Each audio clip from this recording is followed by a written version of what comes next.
And welcome to Hannity. And breaking right now, President Trump is now firing back at the New York Times, calling their reporting that he ordered the firing of the special counsel Robert Mueller as fake news. Now, this is the biggest non-story ever being hyped by the liberal media that absolutely, we all know, hates President Trump. And the reason the brain-dead partisan press is breathlessly spreading this fake news in their liberal echo chamber is because they desperately want to create a distraction. As I told you last night, they do not want you, the American people, to know about the biggest story in their lifetimes that involve real evidence of wrongdoings and crimes that they have missed.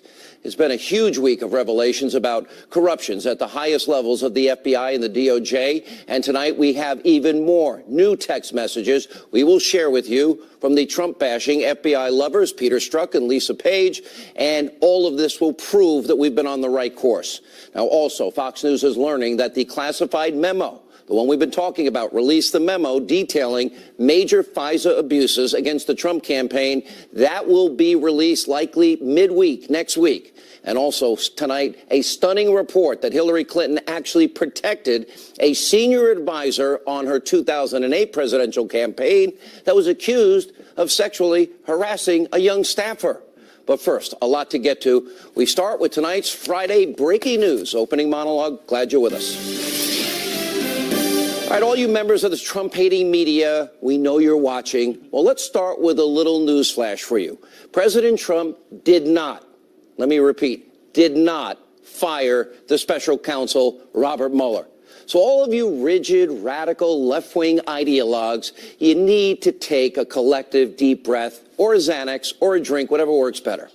Now, you can take it and you can breathe in through the nose and out through the mouth and see if you can stop with your hysteria, your breathless reporting, this rampant speculation. And I want you to listen closely. President Trump, he did not fire the special counsel, Robert Mueller. In fact, the president and his legal team have been more than cooperative. They have voluntarily handed over 20,000 pages to the special counsel. In total, Robert Mueller has collected 1.4 million pages of documents from the campaign. And then there's this. According to the New York Times and other liberal media outlets, President Trump demanded Robert Mueller be fired. But Fox News tonight is reporting the president did not order Mueller to be removed. Instead, there was just a conversation back in June about the possibility, given Mueller's massive conflicts of interest. This is why last night I did not and will never in the future trust the New York Times, because they have gotten it wrong time after time after time. And it's why President Trump is ripping the so-called paper of record. Let's take a look.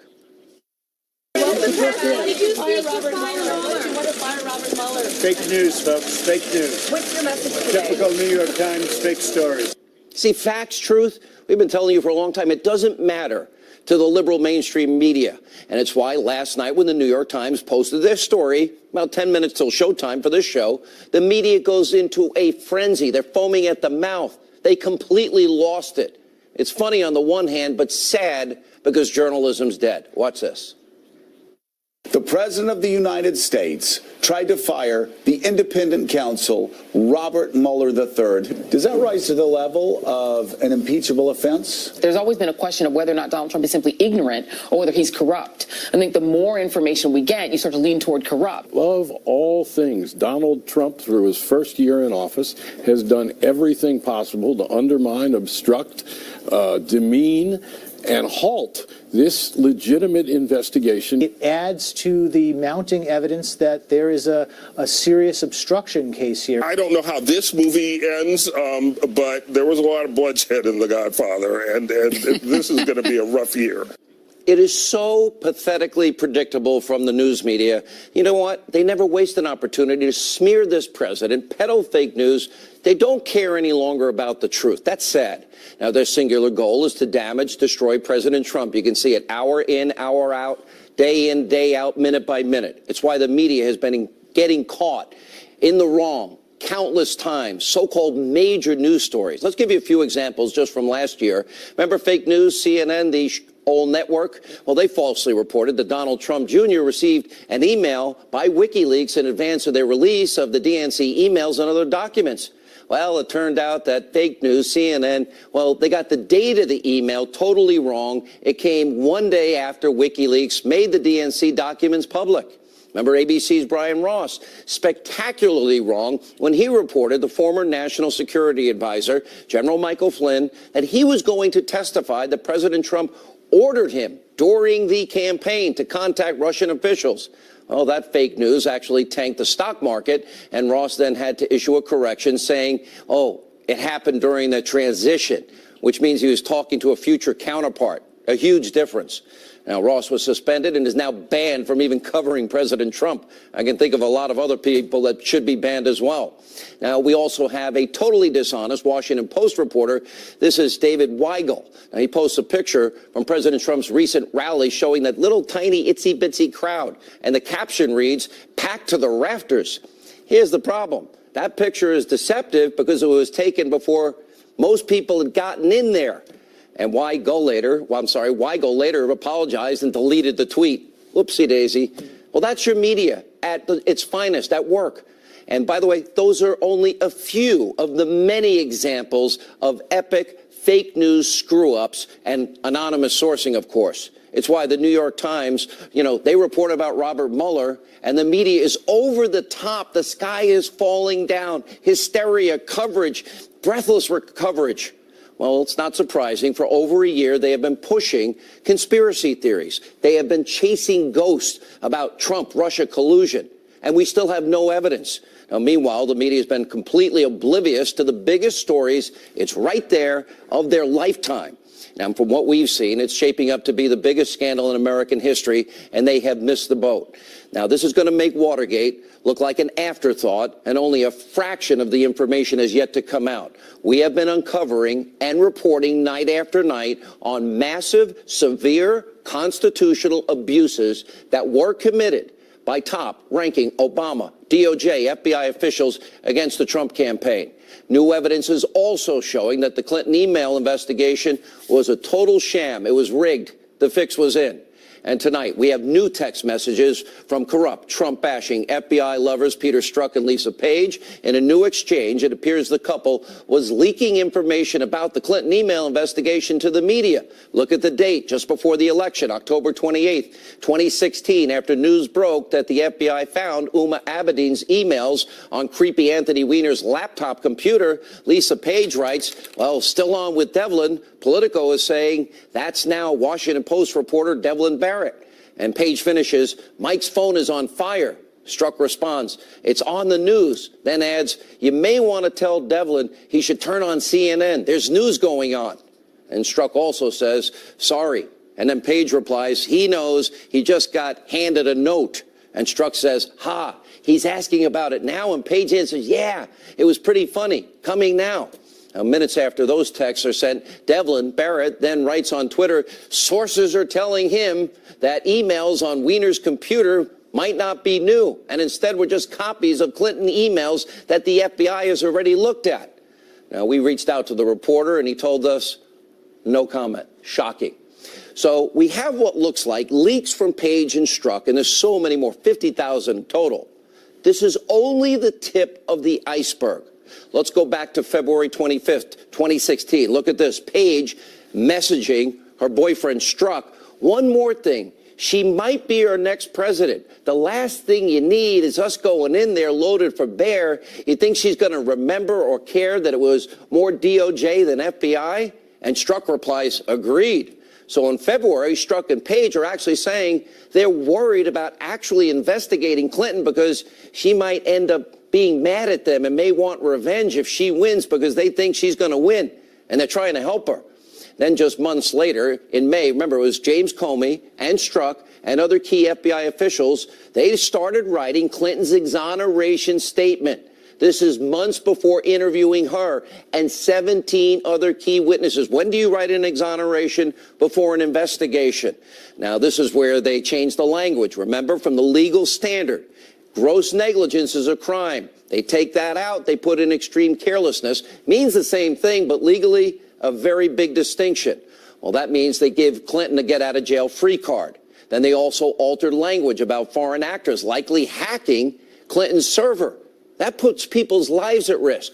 And they removed a reference to Clinton emailing with then President Obama, which means he knew about the server. That means he needs to be investigated. That means he needs to be put under oath. So in other words, the fix on the email server scandal was in. Now remember, any of these issues that we're talking about with the email server scandal, they're all crimes: mishandling classified information, destroying top secret classified special access program information. They're all crimes. Deleting 33,000 subpoenaed emails, crime. Acid washing, bleach pit, hard drives, crime. That's obstruction. Bashing devices with hammers, obstruction. So you have Strzok and Page literally putting the fix in along with Comey, and apparently McCabe and Loretta Lynch all knew. And they're talking about the need at one point for a special counsel to investigate Clinton's emails. On March 18th, Strzok writes, thought of the perfect person, and Dee can bounce this off of. Page asks who? And responds, Pat, who Senator Grassley says is Patrick Fitzgerald, the special counsel. Remember in the Valerie Plame affair? He's the guy that put innocent Scooter Libby in jail, or got him a guilty plea in that case. And you got to give me some credit if we go with him and delay briefing him until I can get back and do it. In other words, with his own prejudice, his own point of view, his own spin. Late next week or later, he says. And then Strzok says later, I could work with him again, and damn, we get blank done. And Page follows up with, I know, like I said, we discussed boss and him yesterday. And on May 13th, 2016, Page follows up on the idea. She says to Strzok, hey, forgot to ask if you mentioned the whole special counsel thing to Andy. We assume that's Deputy FBI Director Andrew McCabe. Now, what Strzok and Page are doing here is stunning. And here's why. Strzok had a massive, massive role in the entire Clinton email probe. He oversaw the interview with Hillary Clinton and her top aides long after they wrote the exoneration. And Page, as you might remember, was McCabe's legal counselor. And they're both saying a special counsel is needed, which means that they had doubts that the FBI would do a real investigation, which they didn't do. Now, Senator Ron Johnson also made news this week, releasing text messages. On May 19th, Strzok appears to be talking about getting an offer to join Mueller's investigation. This is key here. Strzok says, my answer is no, I don't want to join that investigation. And then, the lead division, and then I think, wait a minute, this may be a case, will be in the history books, a chapter, much like you tell me about my extra time in the field and all the field cases. Would you trade it? 1 million people sit and ad and staff jobs. This is a chance to do. It may be the most important case of our lives. And around 30 minutes later, Strzok asked Page the question, an investigation leading to impeachment? He's the one that said there's no there. So in this case, it seems like Strzok knew that Mueller was going to try and impeach the president. And he wanted to be a part of history. But he didn't think there was any there. Go back to May 19th in the exchange, 2 days after Mueller was named special counsel. Strzok says, you and I both know the odds are nothing. If I thought it was likely, I'd be there, no question. I hesitate in part because of my gut sense and concern there's no big there. So Strzok, who served, he was a top intelligence official at the FBI. He signed the papers to start this phony Russia investigation. And he's saying that he knew from the start that Mueller would be carrying out a witch hunt. He didn't know if he wanted to be a part of it. And revelations about former Attorney General Loretta Lynch and her involvement in the Clinton email server cover-up. Now, it's June 2016. Remember Bill Clinton? He meets Loretta Lynch on a tarmac. They're supposedly talking about grandchildren for 40 minutes, which causes Lynch to say on July 1st that she was, literally stepping away from the investigation and she would accept whatever the FBI concluded. Now, keep in mind, all of this is before Hillary Clinton's interviewed. That happened on the 4th of July weekend, 3 days later. So after Lynch's statement, she's going to step back here, let the FBI decide. She'll go along with what they decide after she met with Bill Clinton on the tarmac. Well, Strzok, he writes back to Page, timing looks like hell, talking about Clinton and Lynch meeting on the tarmac. Page replies, yeah, awful timing. And Page later adds, it's a real profile in courage, meaning Loretta Lynch, since she knows no charges will be brought. Here's the problem. No decision was made. 4 days later, 3 days later, Hillary's interviewed. 4 days later, Comey holds his press conference, spends 13 and a half minutes laying out the case that Hillary Clinton should be indicted, and at the last 30 seconds of that, lets her off the hook. So you have Strzok and Page and Lynch and Andrew McCabe and James Comey all apparently knowing Clinton is never going to get charged, and the Obama administration put the fix in. The corruption here, if you're a New York Times writer, is unprecedented. You should maybe be covering a real story, because when you put it all together, here's what it all means. You have Hillary Clinton, we now know, fixed the primary against Bernie Sanders, or I'll use Donna Brazil's word, rigged it. Then Strzok, Comey, Lynch, McCabe, others, they all put the fix in. That allows Clinton to stay in the presidential race. They don't want to rock the boat. They want her to beat Donald Trump. So they'll overlook the crimes, the obvious crimes, with the incontrovertible evidence. Clinton and the DNC, then they try to influence the election with a bought and paid for $12 million Russian dossier full of Russian salacious lies and propaganda. And the Obama administration, they took the dossier, they weaponized the powerful tools of surveillance and intelligence, and then used the phony dossier to get a FISA warrant to target members of then the Trump campaign and later the incoming president. If this isn't Watergate on steroids, and every single person involved not investigated and not prosecuted to the fullest extent of the law, we have shredded our Constitution. Because you have powerful Obama administration officials in the FBI, in the DOJ, clearly trying to circumvent what is the will of you, the American people, because they did not want Donald Trump to become president. We can never let this happen again. And the only way to do that is to make sure we get every fact, every bit of truth, expose it to the American people, and those people that committed crimes need to go to jail. The key players need to be exposed. Now, which is what congressional Republicans, they're trying to do. They've been fighting to release the memo, some of them. You've been helping a lot, you in this audience. And what do we know from that memo that will be released probably next Wednesday or Thursday? We are told it will show severe FISA abuses against the Trump campaign and the president-elect and his team. And Fox News is learning that memo is going to be released likely in a matter of days. It is imperative. Keep the pressure on. Keep calling your members of Congress. Demand release the memo. The number of your bottom of the screen will get through, 202-224-3121. You've got to put the pressure on them. Tell Congress, release the memo. We deserve to know the truth. And while they're at it, release all 50,000 texts. All right, joining us now with reaction, former Deputy Assistant to the President, Fox News National Security Strategist Sebastian Gorka, and Fox News legal analyst Greg Jarrett. Greg, let's start with you on the legal side of this. Look, it is a lot to take in. We take every bit of new text messages now every night. Mm-hmm. We put it with the old text messages every night and put it with other information that we've gleaned over the year. All facts. Now we have a very clear picture of what went on. Yes, increasingly the evidence is mounting now that Strzok and Page and others at the FBI were engaged in what's called a corrupt purpose. That's important because that's in the obstruction of justice statute. So these messages reveal several things. One, they knew the evidence against Hillary Clinton was enough to charge her. Second of all, they changed the language from charging her to exonerating her.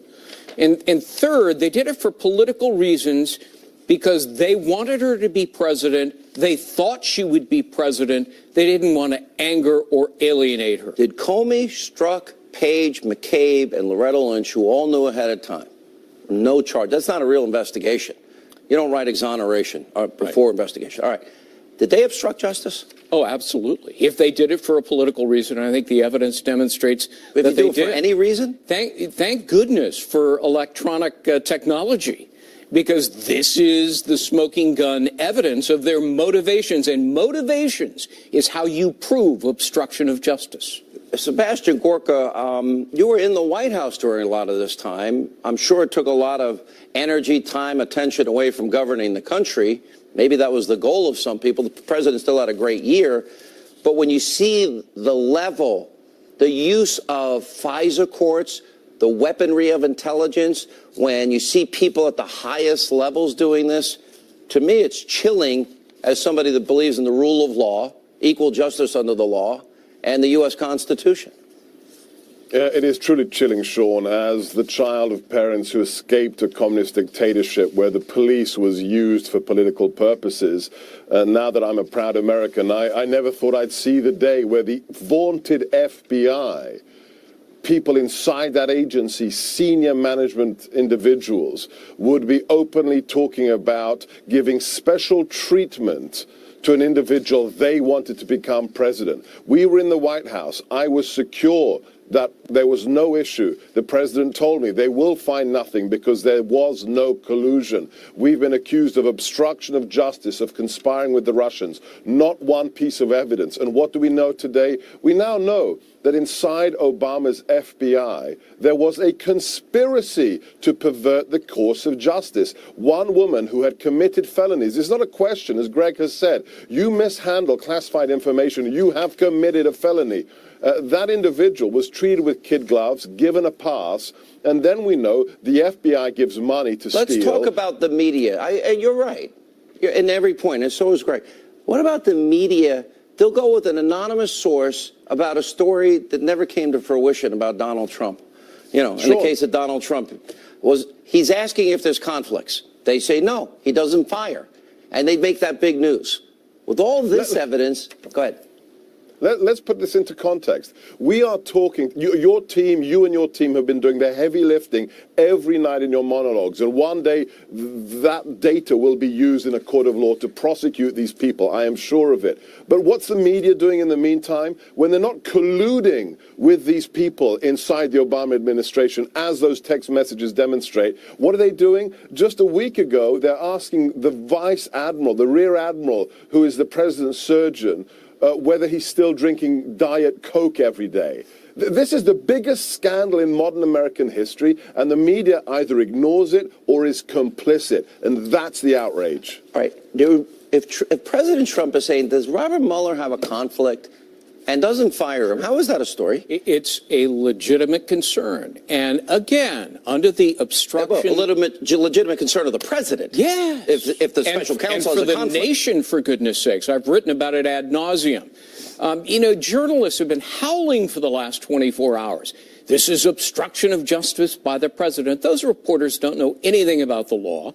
They've never read the statute. As I mentioned before in a different context, it requires a corrupt act by the president. That didn't happen. He was engaging in a legitimate act, according to the New York Times, if you believe them, trying to remove Mueller because of his myriad of conflicts of interest and replacing him with somebody who would be legitimate, objective, fair, and neutral. A reasonable thing that anyone would do. Right. It's not obstruction of justice. These idiot journalists, and I watch them all morning long. They're not journalists. They don't know. They're really hacks. not. And they don't know a damn thing. Journalism's about the law. dead, Greg. Right.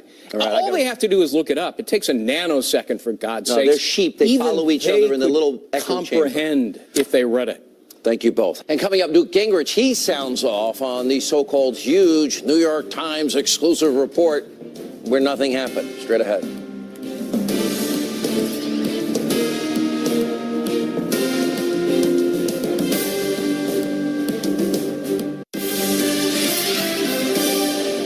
Historians are going to look back on this period as schizophrenic insanity. On the one hand, you have genuine FBI information coming out about clearly covering up for Hillary Clinton in ways that are astonishing, which probably won't make page one of the New York Times. On the other hand, you have a non-story about a non-event.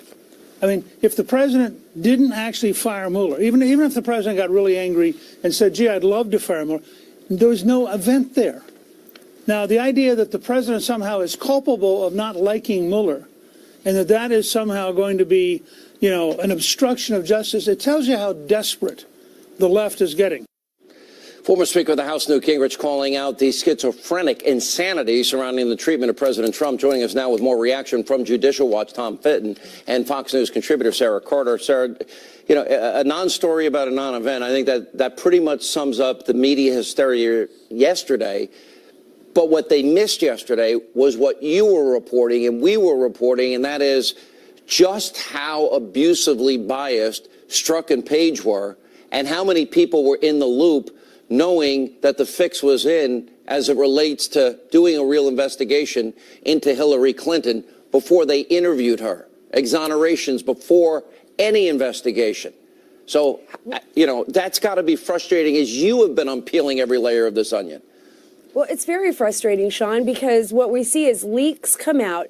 So as information comes out about the FBI, about these text messages between these two FBI agents, Peter Strzok and Lisa Page, and as more evidence starts to unravel, you get a leak like this that goes to the New York Times. And it's really a non-story because the president has every right to question whether or not, you know, Special Counsel Mueller is right for this job. He has every right to discuss this privately with his attorneys. And as we see, nothing happened. So he didn't fire Special Counsel Mueller. He talked with someone about the circumstances apparently around Special Counsel Mueller. So there was no order to actually fire him. And I think what's really frustrating is that the American people are not getting well informed by all of these very important news agencies. I mean, the New York Times, the Washington Post, CNN, MSNBC, they're not focused on these stories. And right now, what we know is that the FBI, and let's go back to the story we just talked about the other day, Sean, the fact that the FBI and the DOJ said, oh, we lost all of these 5 months of text messages through a technical glitch and you won't be able to get them. And then all of a sudden, now they have them. We have to ask, why did they say that to begin with? What are they hiding? What is going on? It's our job to be the watchdog. Why did Rod Rosenstein, just hours before the House Intel Committee was going to get the subpoenaed documents, was he begging Paul Ryan, please, please don't release this? Tom Fitton, one of the roles that Judicial Watch has played, I think, has been very key in getting information. I know you file a lot of Freedom of Information Act requests, but think about this. All right, so I hope, it looks like we'll get the memo next week, probably midweek after the State of the Union. But why do we have to wait to get the 50,000 text messages? Why not release them? All right, they would have a right maybe to look for information that could put somebody in harm's way. Fair enough. Well, but that doesn't take that long. That's exactly right. We've been asking for, we have numerous requests to which these text messages are probably responsive and lawsuits, and we've been getting the runaround. We've been asking about them since we found out about it. We asked the Justice Department and FBI what's going on here, and they basically told us if you want them, sue us again. And, you know, we did sue them. We asked for the text messages, we sued, and a few hours later they found them. This is about, this news story that was planted this week about the President Trump's concerns about Mueller, the text messages, the gamesmanship there, the Justice Department fighting the House on releasing a summary memo of this underlying material. It's all about protecting the Mueller operation.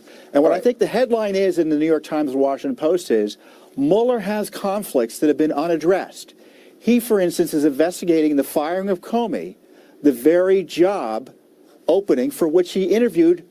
Why is he anywhere near this investigation given that conflict? And why is the president the one having to raise it? Where's the Justice Department and Rod Rosenstein and making sure that Mueller is unbiased and conflict-free? The Daily Beast is saying Rosenstein and Comey and McCabe are all in this memo we'll see next week. That's the one leak we got on it.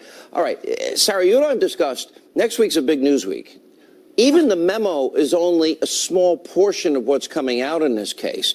You know, where I know you are in the middle of two big investigative reports that I think you'll be breaking next week. One about Andrew Weissman, if I'm allowed to tip your hand for you. You did. Being the nice guy that I am. What's coming next week, and how big do you think this memo ends up being?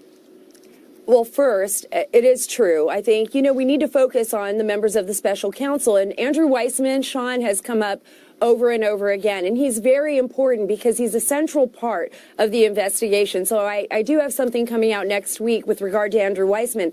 Another very important facet, another story that's going to be out next week is, of course, the FISA memo. And we expect that to be out sometime after the State of the Union in midweek. And it's explosive. And I know this not just from talking to congressional members, but other law enforcement officials who have gone to Congress as whistleblowers about FISA abuse cases. This should shock every American. And this is a way to keep our country in check. And you're right, it's one part of so many more pieces of this puzzle. Because remember, a lot of this information, Sean, is classified. It's classified information, so we can't get our hands on it. So they'll go ahead and put out the pieces redacted, I think, after the FISA memo. Sean, right, quickly, real quick, Tom, I got to roll. Andrew Weissman, the number 2 at the Mueller's operation, sent an email supporting Sally Yates' attack on Trump's order, refusal to follow it, went to Hillary Clinton's election night party. Why is he anywhere near this investigation? And he leaked information about Paul Manafort before he started investigating Paul Manafort to the AP. So many conflicts with all of them, and it's all beginning to come together. Next week will be a massive news week on top of the State of the Union and the memo being released. All right, when we come back, more breaking news this Friday. The president pushed his American First agenda in front of the world and world leaders today. We've got highlights. What a difference, well, a year makes. Straight ahead.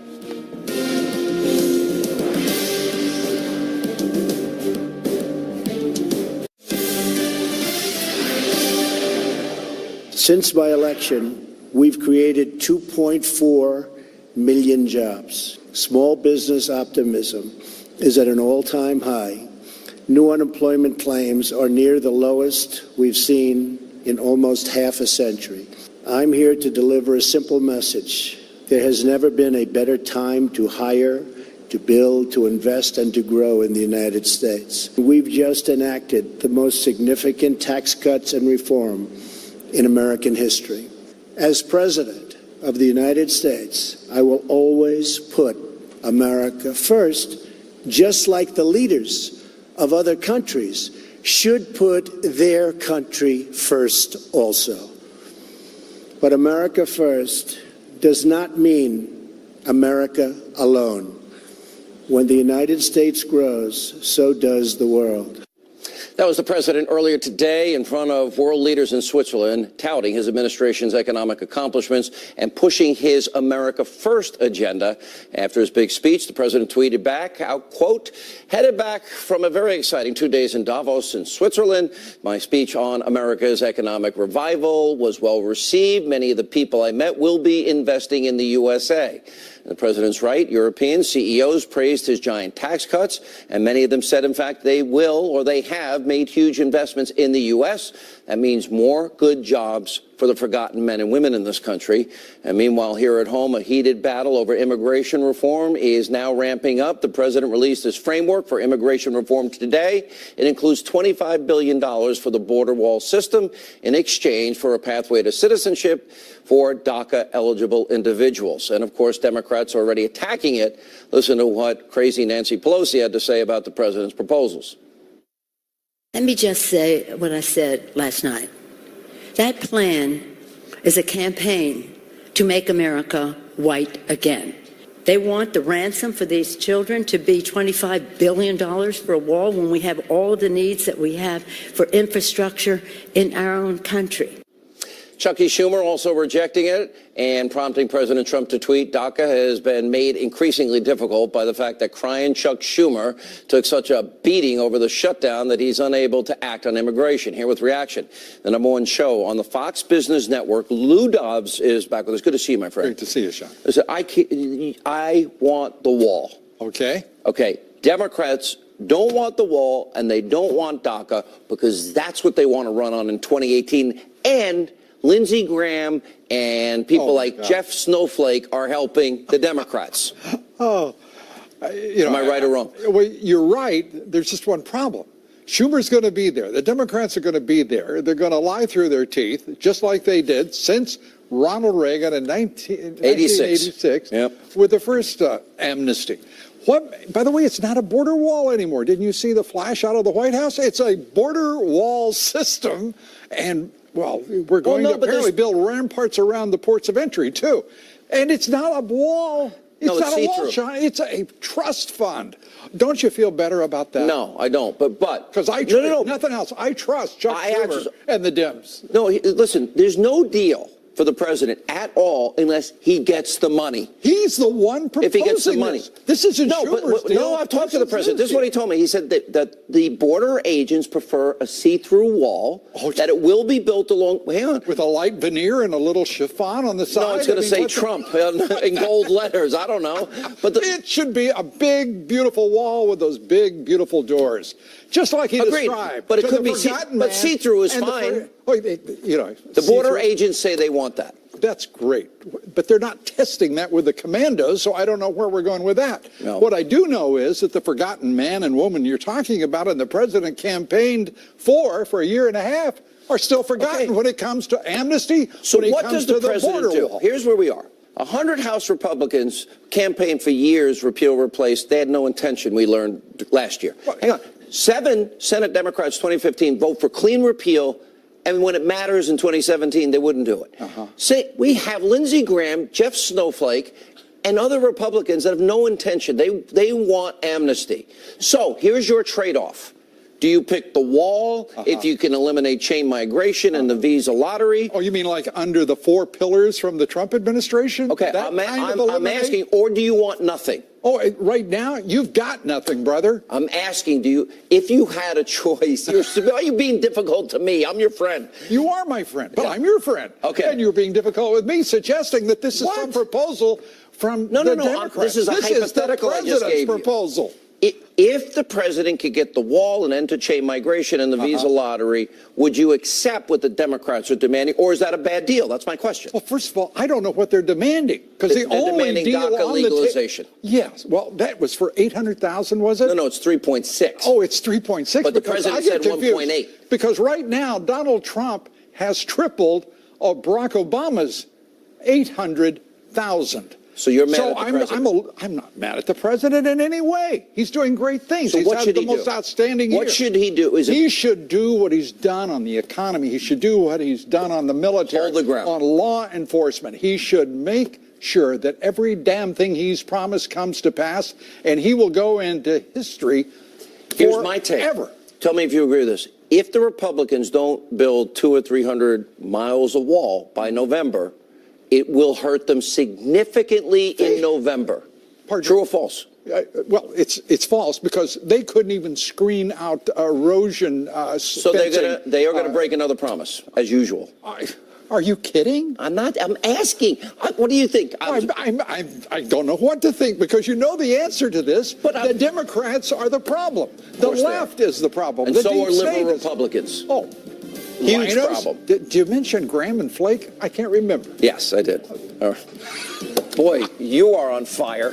Good to Have see a great you, weekend. You All too. right, when we come back, Hillary Clinton caught in a major scandal. Another one. Details next.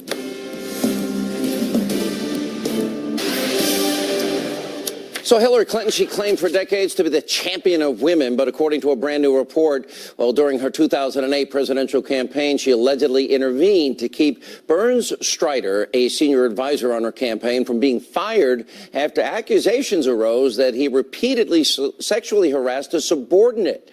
Instead, Strider was ordered to receive counseling and lost several weeks of pay. We reached out to Clinton for a comment, and her spokesman referred us to a statement from the law firm that represented the campaign in 08 saying, quote, to ensure a safe working environment, the campaign had a process to address complaints of misconduct or harassment when matters arose. They were reviewed in accordance with these policies, and appropriate action was taken. This complaint was no exception. Here with reaction, Florida Attorney General Pam Bondi, radio talk show host Dr. Gina Loudon. Pam, your take? Because I'm looking at that and then thinking, oh, the same campaign that was paying women less, the same woman that took money from countries that abuse women, kill gays, and persecute Christians and Jews. That Hillary? That Hillary. And Sean, this isn't a partisan issue at all. If this is a Republican woman, I'd be saying the same thing. She covered this up. Her campaign manager said that she should fire Strider, yet she kept him on after doing this to a young staffer on a campaign. How does that young staffer feel the rest of her career that another woman did that to her? And after the Me Too movement, women are now coming out, and that's why this story, after all this time, is coming out. It's shame on her. Dr. Loudon. But this is the pattern that Hillary has demonstrated her entire career since her husband, the sexual harasser in chief, was president, right? You know, she not only covers up any wrongdoing, she also then piles on and makes it worse for that victim. So much for her caring about young women and helping them in their careers. She's been completely discredited in this, as has the Democrat Party, as much as they want to try to own this Me Too movement. They just lost it. How is it possible, Pam? Look at what we've been covering and what we've uncovered. How does she fix a primary campaign against Bernie? How does Hillary Clinton have Comey and Strzok and all these other people that know McCabe and Loretta Lynch? How do they all know she's not really being investigated for what we know are felonies in the email server scandal? How does she get to try and fix a general election with phony Russia propaganda, but we're only investigating Trump-Russia collusion and it never happened? And then how does she get that phony dossier to be used as the basis for a FISA warrant? How does and the media ignores it? You're an attorney general. Explain. Sean, well, the media can ignore it all they want, but the Justice Department better not. And I'm sure Jeff Sessions and his staff will be opening an investigation against her. They have to. What she did, the fake dossier, everything she did, it's been horrible. And, you know, she can condone what her husband did as long as she wants to. But a young staffer on her campaign, we just sent a bipartisan letter to Congress to address issues like this. Attorneys general throughout this country. Shame on her. And she has to be investigated. She must be investigated. And this now we're finally seeing her real colors. How every station in the country isn't going to cover this story, they better. All right. Guys, good to see you. Have a great weekend. You too. We have the greatest. It is the greatest video of the day and the Hannity Hotline. That's next.